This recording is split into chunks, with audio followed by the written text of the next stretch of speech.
Il convient donc de demander, avant toute chose, quelle est cette injonction?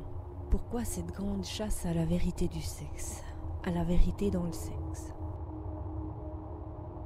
Dans le récit de Diderot, le bon génie, Koukoufa, découvre au fond de sa poche parmi quelques misères, grains bénis, petite pagode de plomb et dragées moisies, la minuscule bague d'argent dont le chaton retourné fait parler les sexes qu'on rencontre.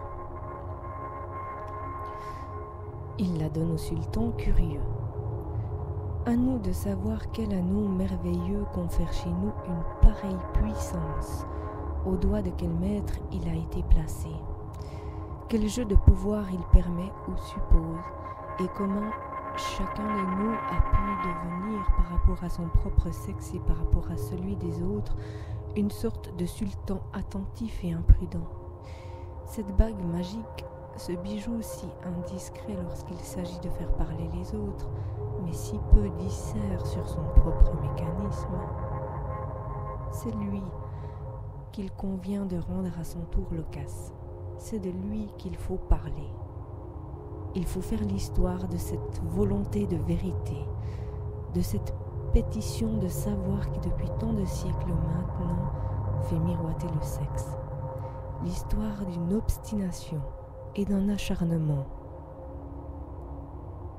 Que demandons-nous au sexe, au-delà de ses plaisirs possibles, pour que nous nous entêtions ainsi?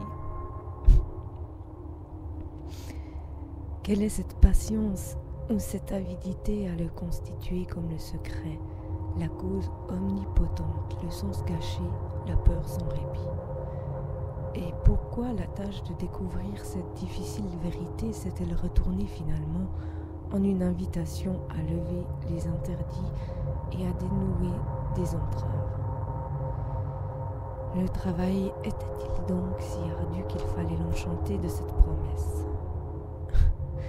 Ou ce savoir était-il devenu d'un tel prix politique, économique, éthique, qu'il a fallu pour y assujettir chacun, l'assurer non sans paradoxe qu'il y trouverait son affranchissement.